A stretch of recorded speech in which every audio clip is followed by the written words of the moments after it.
Assalamu alaikum. Welcome to the AfghanEye podcast. Today we have a distinguished guest, Patricia Gossman. She is Associate Asia Director at Human Rights Watch, and she has more than 3 decades of experience observing the situation in Afghanistan. So we will be discussing Afghanistan's current political affairs and a possible peace deal between the Afghan government and the Taliban. So first of all, Patricia, welcome to the AfghanEye podcast. Thank you very much. Thanks for having me. We are very grateful that you have made some time to discuss a few topics with us. And first of all, I would love to ask you if you can tell us about how you got involved into Afghanistan. Oh, that goes far back. I was working. I was studying at the University of Chicago. I did my PhD in South Asian Studies, and actually, our local chapter of Amnesty International was working on South Asia cases, and at that time, just became aware of the enormous number of Afghan refugees in Pakistan. And I think that was really how I became involved. And at that time, there was also a number of Afghans who came to the U.S. as refugees. So my very first interview about human rights in Afghanistan was with an Afghan who had been imprisoned in the early 1980s. And in his case, luckily, he was eventually released. It didn't happen to a lot of them, and made it to the U.S. And so I interviewed him about his experience. I interviewed other Afghans in the U.S. about what had happened in those early years during the Soviet occupation, and even before that, after the coup in 1978. So that was my introduction, and then I've more or less followed it ever since. I made my first visit to Afghanistan in 1990, and met with members of the government then, which was Dr. Najibullah, and then also with others who talked about the continuing abuses during that time, and interviewed a lot of refugees in Peshawar and Quetta at that time. So it's been a long period of watching, which I've come to love Afghanistan, but also very concerned that human rights abuses have continued through all these many years. Yes, unfortunately, it's still going on as we speak. There are many abuses by all sides. And one thing I would like to know about your early career is when you started interviewing Afghans in the 80s about human rights abuses in Afghanistan during the Soviet occupation. Was it possible to verify what the victims were saying? Was there any cooperation from the Afghan government in the 80s with the Human Rights Watch, or they were just denying everything or blocking any kind of investigation? Well, I think first your question on verifying. The way we go about all of our work is you cannot ever just take one anecdote or one story on face value. You seek out a lot of corroboration from as large a number of people as you can. You cross-check it with others, and so on. And I think the documentation that exists about abuses in that period is pretty solid. We did not get access. Human Rights Watch did not get access to Afghanistan in the 80s. The first time we did was when I went in 1990, which was why we sent a delegation. The Najibullah government had, for the first time, allowed a visit. Now, of course, even then, we never go only on the basis of what the government shows us, but we again seek out a wide range of views. So that's why we said, we knew abuses had continued, although, things had changed a bit since the early 1980s. The whole process of documenting human rights abuses means collecting, as much information as you can from a wide variety of sources and cross-checking, and never just going on a single story about what might have happened. And when you were investigating Afghanistan in the 80s, later on, when in the 90s, after your first visit, obviously there were many cases of abuse by all sides involved in the civil war in the 90s. Was it possible for you to just go on the ground in Kabul and investigate what is going on, or was the security situation so bad that even human rights organizations couldn't access Kabul?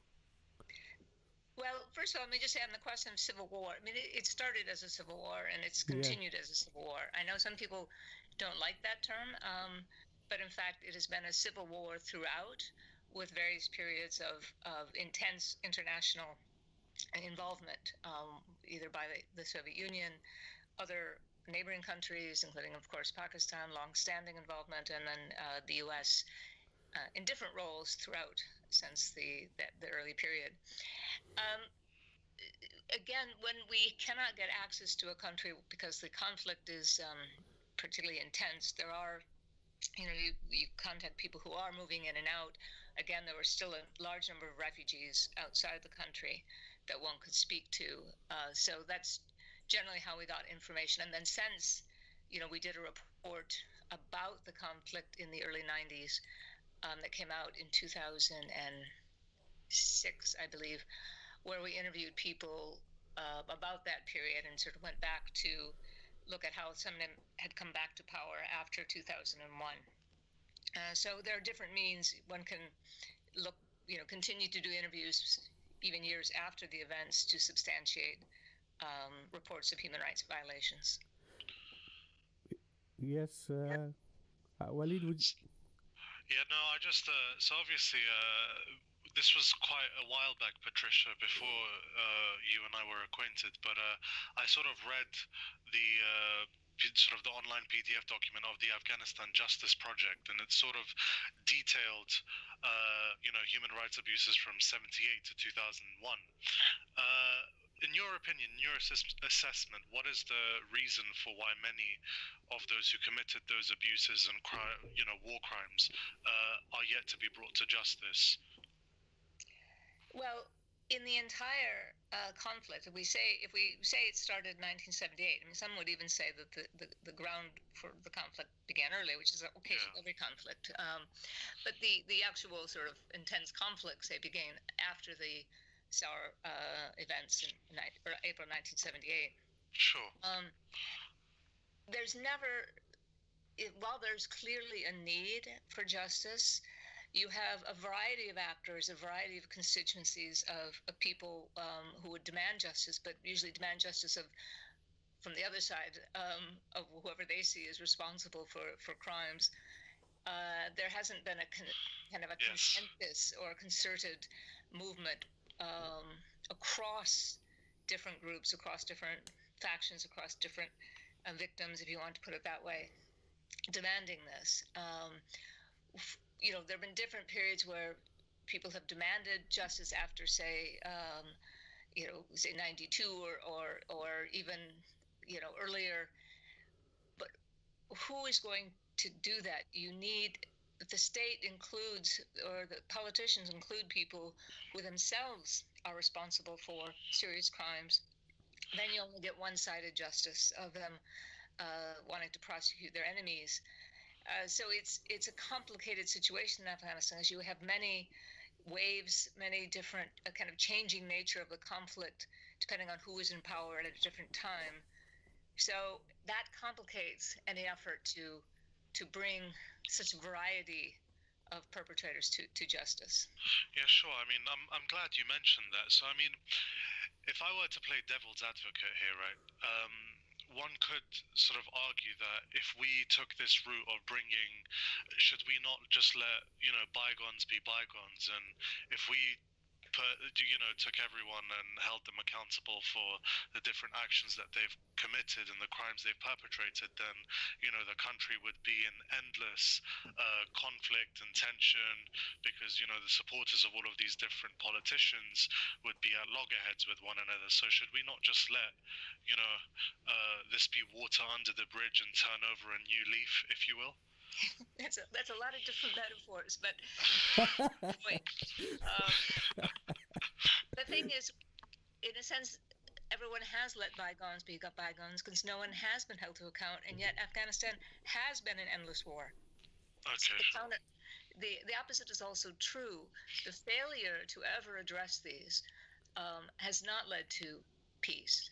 And there is the risk, which I think we've seen played out, that each community feels that they have suffered and they need justice, and that fuels a kind of revenge syndrome. I think one of the stories I like to tell about this is that when I was involved in the work the Human Rights Commission did on conflict mapping, and one of the observations that was made about that effort, which was to document human rights violations, again, as we did at the Afghanistan Justice Project, but through the Human Rights Commission, through various periods of the war.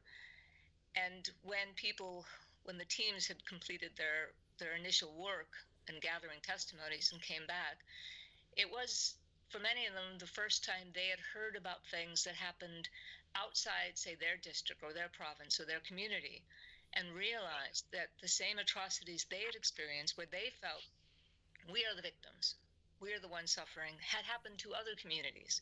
And it was eye-opening because there is that tendency to always see yourself, your family, your group as the victims, and the others as not real victims or being, in fact, perpetrators. To break through that, I think there needs to be some effort, and this is a part of accountability, it's a kind of justice too, to let the voices of victims, those stories across the board, across different communities, be told. So you break through that sense of kind of only we suffered, and give a broader understanding that, in fact, everyone in Afghanistan has a story. Everyone has a loss, the pain of the war. And I think that kind of accountability can go a long way. That hasn't even happened, let alone trials. Trials of everyone is not possible and probably not desirable. But at the same time, you also look at people who have, in a way, benefited from these years of war and haven't been held to account, and in fact used their positions in ways that have been destructive. I think there needs to be a justice in those cases as well. It's a complicated question. I think Afghans have to discuss how it is feasible, but that chance to have that discussion has never happened, and that's what needs to take place. And as you mentioned, some people have benefited from the current political setup in Afghanistan since 2001.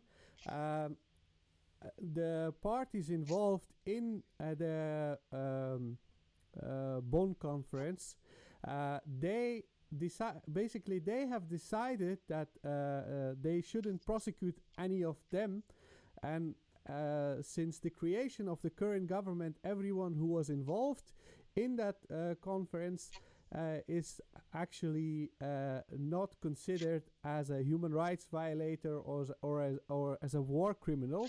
But on the other hand, we have the Khalqis, the first wave of communists who came into power, and some of them were prosecuted. Could we, based on this, say that just because those Khalqis were not involved in the current political setup and they don't have as much power as other parties have, they have been prosecuted and punished, but others haven't? I just want to ask a question before Patricia answers. Which Khalqis are these, Sengar? Because I'm actually not aware of it. There was a guy who was involved with the massacres. I'm sure Patricia can elaborate. Sure. Yes. Sure. There are a few cases, not very many. The Dutch prosecuted. Actually, I think the one you're referring to was involved in the Kerala massacre? Yes. He wasn't prosecuted, though, was he? Because he was arrested for a very brief period, and then so that case hasn't moved forward. But the cases that have are just a couple. There was Hisamuddin and I'm blanking on the other one, that were involved in torture. They were both Chad officials. Yes. They were prosecuted and both served time in prison, one 9 years and one 11 years or something. There have been other investigations in other European countries. But it's been very difficult because prosecutions also depend on having witnesses who can testify, and given the situation in Afghanistan, the research to find these people has been very difficult. So it's a handful, less than a handful of cases, I would say. There was Zardad in the UK, a bit of a different case because not from the Soviet period, obviously. But prosecutions have been few. So going back to your question, I'm sorry, you're saying that... Yeah, let me just be more specific.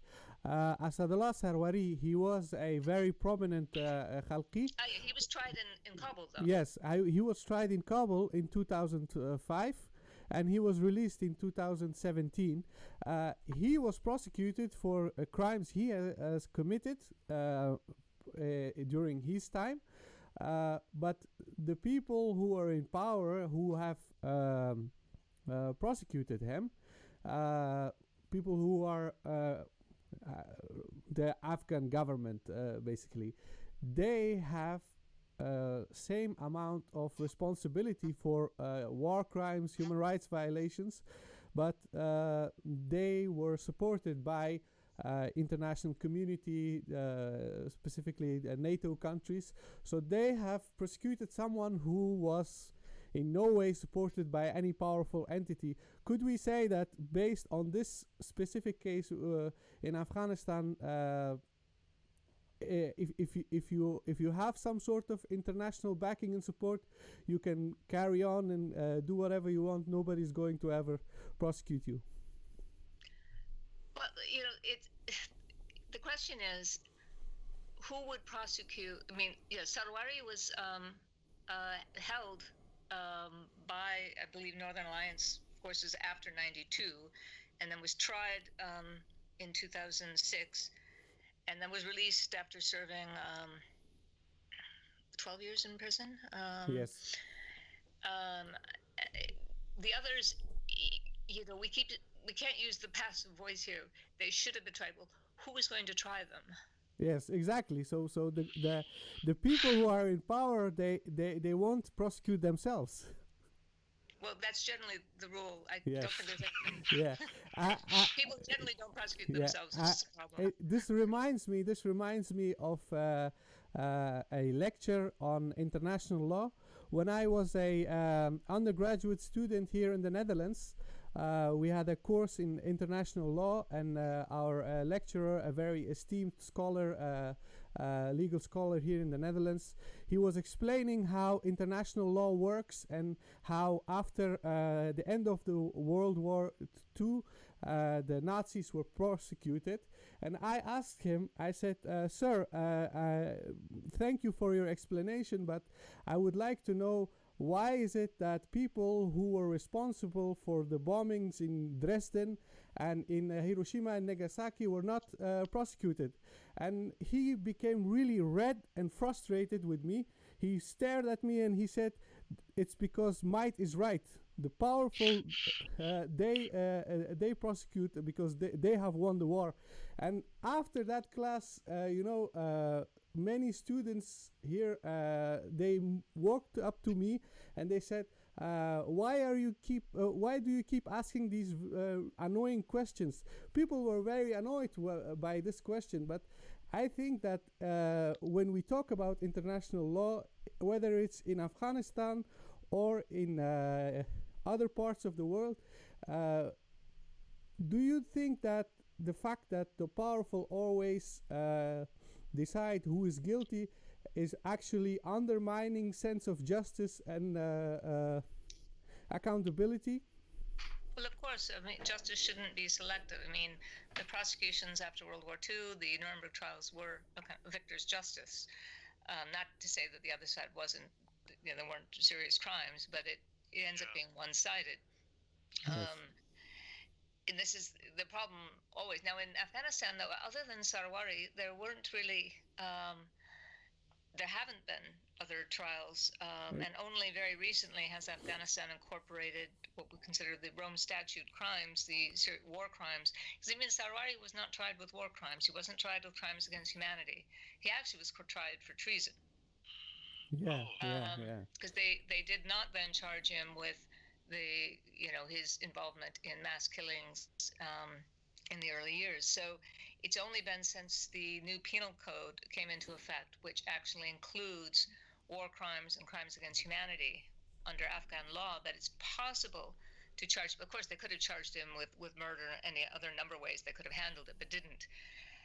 But even now with these laws on the books, it's never happened. They've never conducted a trial. We put out a press release last week saying the case of the ISKP leader should be handled as a war crimes in a war trial. But I've not seen any evidence at this point that what the government tends to do in these cases is charge people under very wide, very vague sort of terrorism laws, which does not mean that, which means that the victims don't get a chance to have a voice. The crimes against them, against their families, isn't part of the proceedings, and I think that's a serious mistake on the part of the government if they go that route. Yes. Yes, proceed, Walid. Oh, no, I was just going to ask, so, I mean, given that we've sort of covered the fact that might is right, if you will, and that people in power are not going to prosecute themselves, I wanted to sort of ask you, Patricia, do you sort of allocate any responsibility or sort of to the international community for this dysfunctional setup from the point of view of justice? Well, certainly it was never a priority. If you go back from 2001 on, almost verbatim what various international, the U.S. in particular, but others said was, that stability had to come first, without ever seeing or acknowledging the link between providing some kind of prioritizing justice as a way also to ensure stability. It wasn't just, even then it would have always been difficult, I wouldn't say round up everybody and arrest them, but it was more the actual working with people and empowering people who were known to have, serious, have track records that included abuses. But the beginning of the war, you have to look at the intervention was not about stabilizing Afghanistan so much as initially it was the U.S. mission was always a counterterrorism mission at its heart, and it continues that way. That was retaliation against the attacks of 9/11. Everything else got added on in terms of reconstructing the state, but that was always secondary to the primary U.S. mission, and so the state-building efforts were in many ways at odds with that other mission, which was to hunt down Al-Qaeda and Taliban. And so you end up with a very confused mission, and all the money pouring in, of course, went into the pockets of many people because there was very little accountability for that either, because a lot of it was, again, excused in terms of the counterterrorism mission. So you end up with a very confused approach, which I think has helped fuel more war, an unstable state.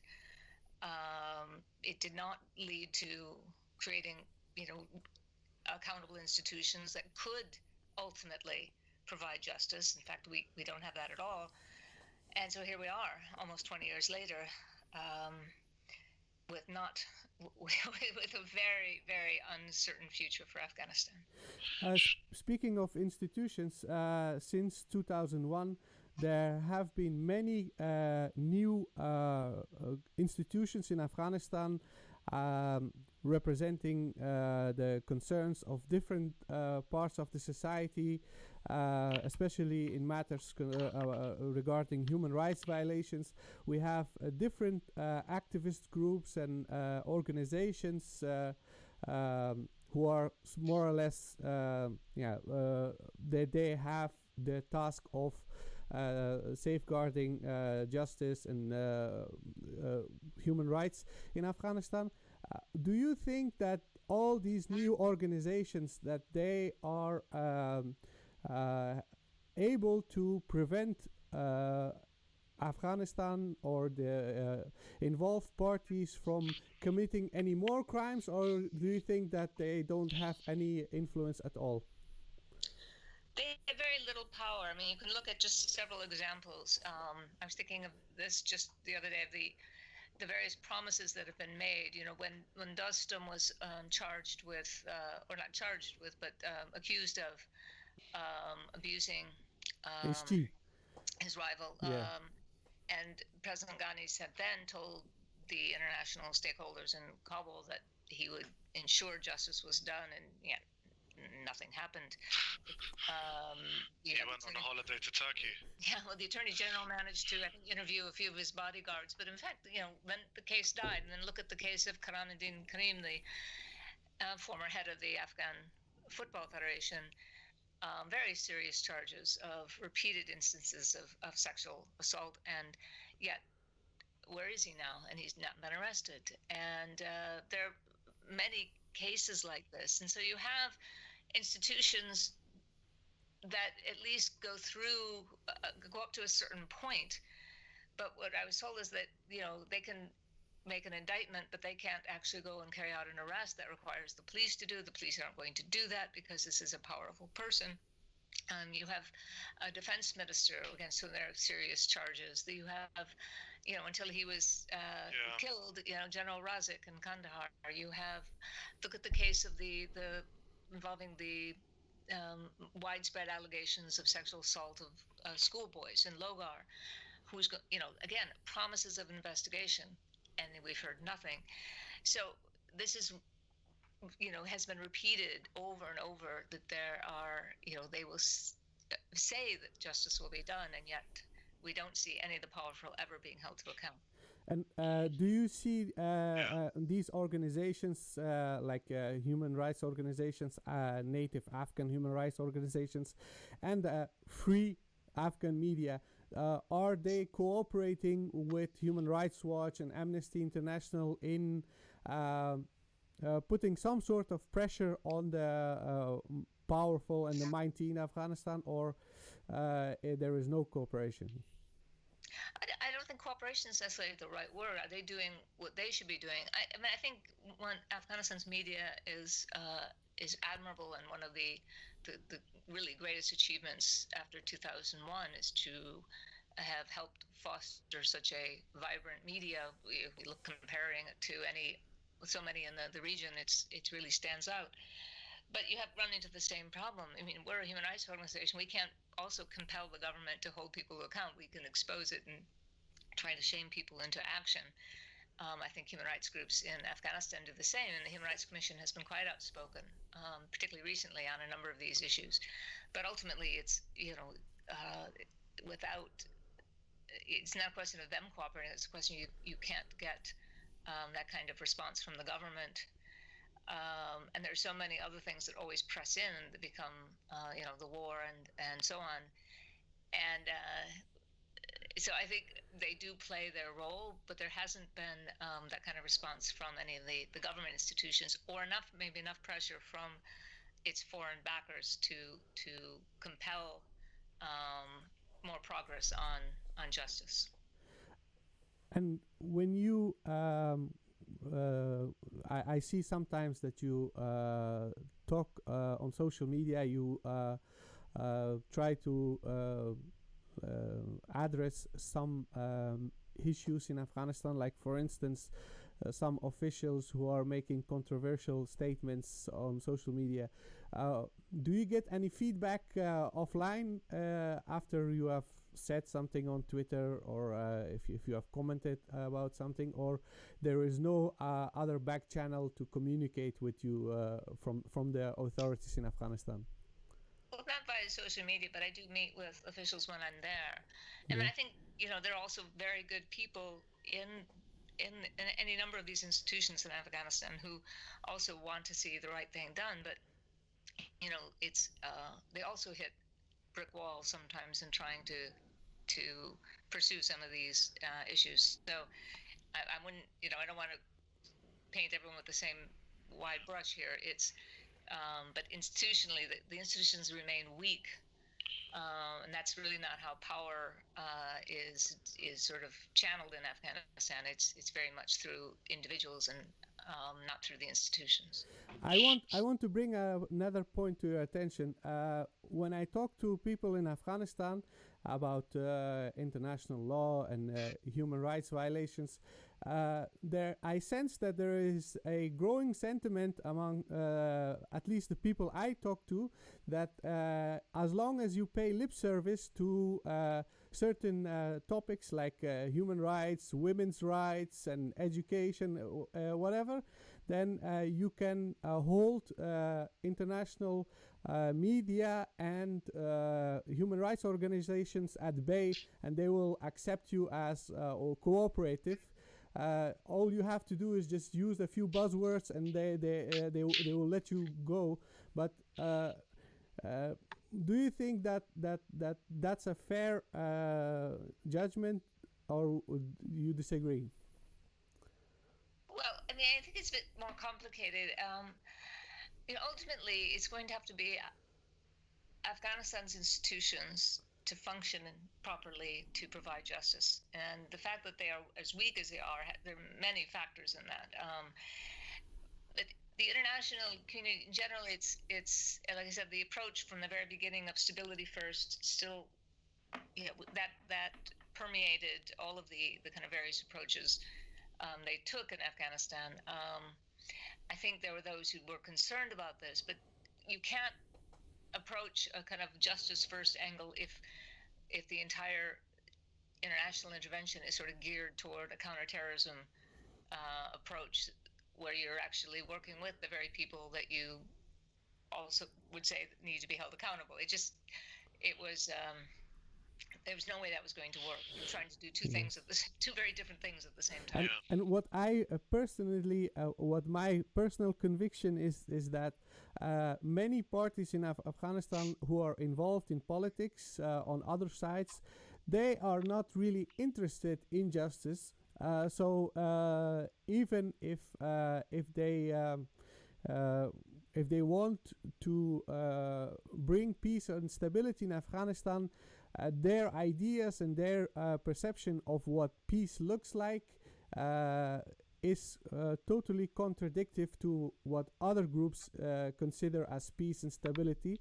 And this is why when I observe the responses to some of the reports that Human Rights Watch has authored, I sense that people have this expectation that Human Rights Watch or any other organization should only talk about Taliban and Al-Qaeda and Daesh, and they should never criticize the Afghan government or any of these parties involved. So as an Afghan, I think that we have a very long way to go until people actually start believing that those who have committed crimes need to be brought to justice regardless of who they are, which party or which group they represent. So this is my personal view, but I think if we see your experience as an observer, someone who is involved in Afghanistan for more than 30 years, do you think that there is some progress in Afghanistan, that people have changed over the course of 30 years now, that maybe there is some sort of shift in perceptions about justice and human rights? Well, I think there's more awareness now of many of these things just because of the changes since 2001, through, again, having the media, having greater communications, having more awareness of what's happened in different countries. I'm not sure how much of a change that would mean in terms of people's perception of justice.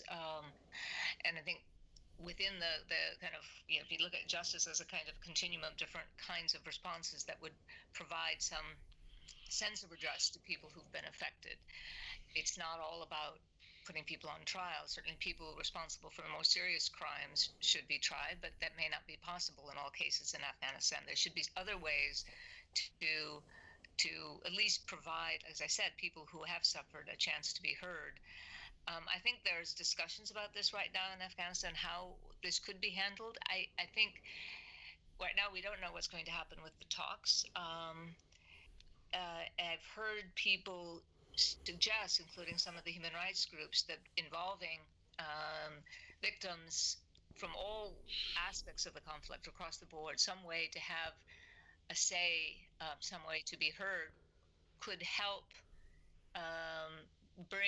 make people more aware of how what's with the experience across the country of different groups would be very useful. When I've interviewed people, that's sort of, to me, was kind of revealing. We did 2 reports last year, one looking at victims of suicide bombings, and the other one looking at victims of airstrikes. And what was interesting to me in some ways, it was difficult research, very sad cases, but in some ways the stories you heard on both sides were similar, in the sense that people in either case felt they'd been abandoned, that they had nobody came to provide any help to them, nobody came to hear them, to hear their stories, and what they needed most, when we asked in both cases, what do you need most now, and it was acknowledgement of what had happened to them and actual physical help, some kind of reparation, some kind of ways to rebuild their lives. That, to them, they weren't saying put everybody on trial, which would be impossible if you look at how many years of conflict, but give us some means of going on with our lives and acknowledge what we have been through, acknowledge who we are in this was extremely important. I think that is a very good message to go out to everyone in the peace talks, to understand how widespread the suffering has been.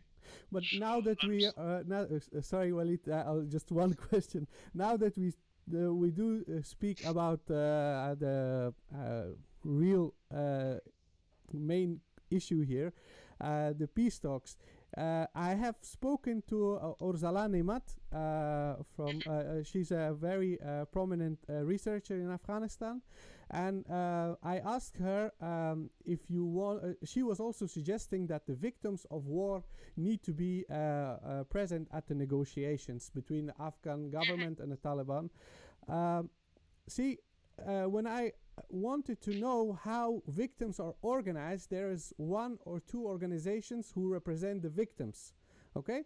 But when you investigate these organizations, they are primarily people who are concentrated in Kabul, and it doesn't seem like they have a network or that they have representatives in rural parts of Afghanistan, in places where most of the violence and abuses have been carried out by the international forces and the Afghan government. So it seems to me that even when we speak about letting victims speak, it's only one category of victims who are considered. The vast majority of the victims of the government and the international forces, they're not being really represented. They're not really organized. So if we go into these negotiations, how can we speak about involvement of victims when not all victims are represented? Well, I think that's a good point. I think that there has to be an effort to ensure that whatever victims groups or victims representatives participate. And the talks are not just between the Afghan government and the Taliban, but it's a larger group, because they're including other, I guess you'd call political elites and some civil society. But yes, the victims groups have to be broader than that. There isn't just one category of victims, and we've made that point, and I think that really has to be emphasized to anyone involved. And I've been in touch with some of on the international side, people who are involved. And they have also they acknowledge this as well. How it will happen remains unclear. We don't know exactly where the talks are headed, but I agree that is absolutely crucial if it's going to be a fair representation of victims. Yeah, so I mean, the question that I wanted to ask, so there was a interview conducted with the vice presidents of Ghani's government, Amrullah Saleh. Yes. I haven't watched the whole interview; it's in Farsi, but one of the, and this is a sentiment that sort of politicians, strongmen, sort of influence society into thinking this. One of the issues was regarding peace with the Taliban, and he's sort of articulating something along the lines of, "I've always been a foe of them. I'm not apologetic for what I've done because in war we don't exchange chai and shirpira." And for those that don't know, shirpira is an Afghan Candies. delicacy. So, Yeah.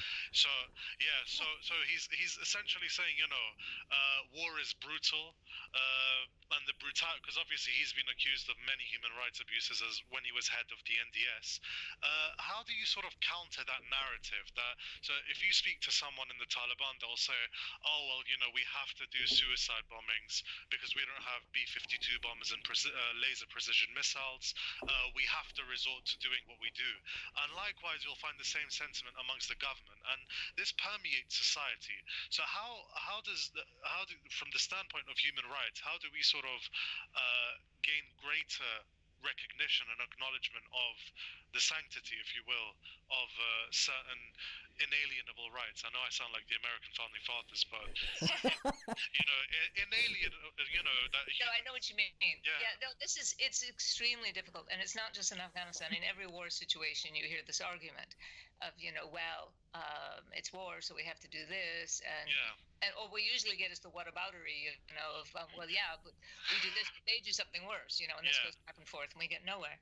Well, this is why there are rules, and governments have signed on to these rules. They're called the Geneva Conventions and so on, and they all will have signed them, and yet they all violate them. And even groups like the Taliban are also bound by these rules, which delineate what you can and cannot do, or at least what you cannot do.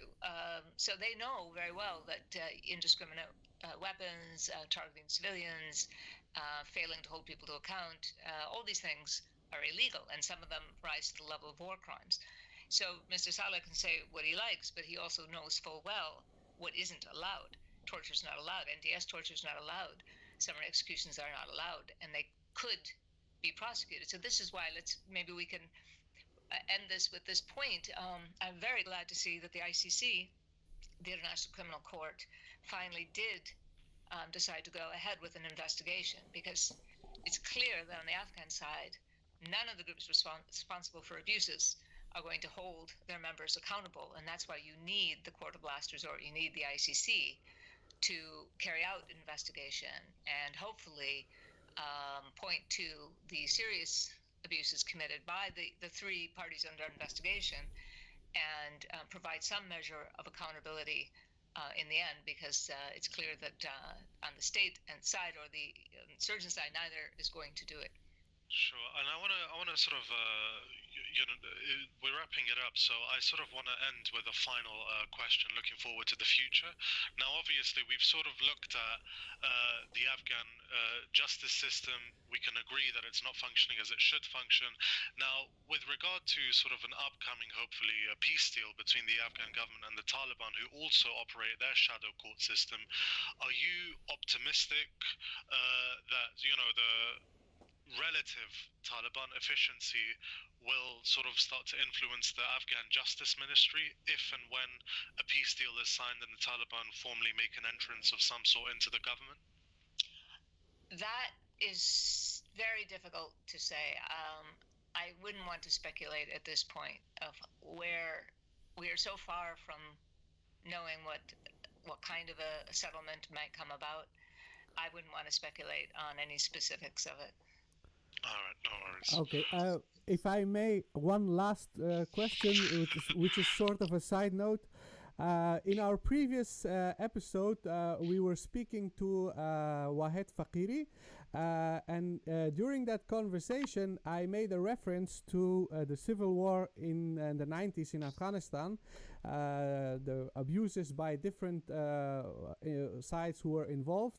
And there is one specific instance, like it is often repeated, about abuses by Hizb Wahdat. as a group, and that they have committed gross violations of human rights, and they have tortured and murdered people, and all these things are repeated by people who live in Kabul and people who are from Kabul, and they're saying that these things have happened. However, all these things haven't been really documented by human rights organizations in such details, so it gives Hizb al-Wahdat some sort of ability to deny that any of those things have happened. Would you say that the fact that there are no people who are willing to speak to Human Rights Watch and reveal what has happened is a problem, or maybe those things have never happened and they are all just fabrications and lies and propaganda? Well, Human Rights Watch documented some of these in the Bloodstained Hands report that,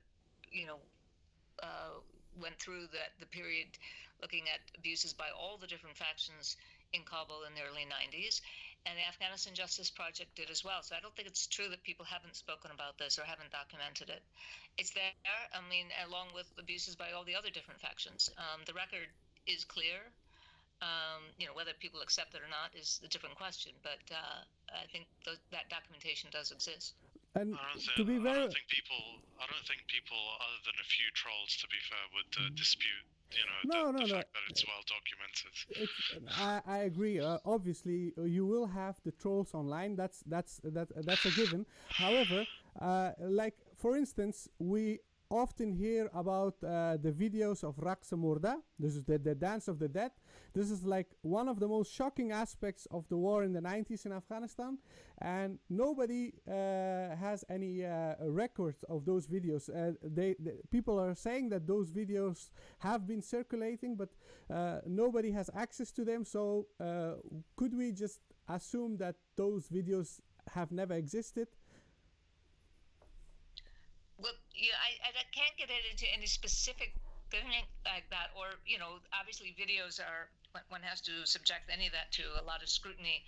I'd say that the documentation of abuses by Wadat and other groups all exists. Get into a specific case, I couldn't say. But to sum it up, do you think that there are enough Afghans right now sort of reaching out and trying to have a more constructive approach towards justice and human rights, especially now that we are moving towards a possible negotiations with the Taliban?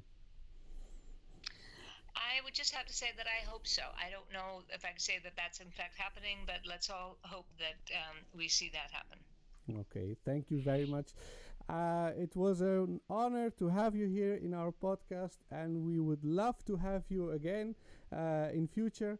What we are trying to do with this platform is have these difficult and maybe, sort of loaded conversations. Taboos, yes. Because I think that it's necessary to have these conversations, and that's why I really appreciate the fact that you have taken your time to speak to us and discuss these issues. So thank you very much. My pleasure. Thank you very much. Okay. And until next time, this was our 5th episode. Make sure that you subscribe to our YouTube channel, like our Facebook page, and follow us on Facebook. If you want to reach out to Patricia, she's on Twitter at PAGOSSMAN. Any other way that people maybe can reach out to you? I think that's probably the best way. Yeah? Okay. That's good. Fine. Okay. Thank you very much, and have a nice day. Okay. Take care. Bye-bye. Thank you. Bye.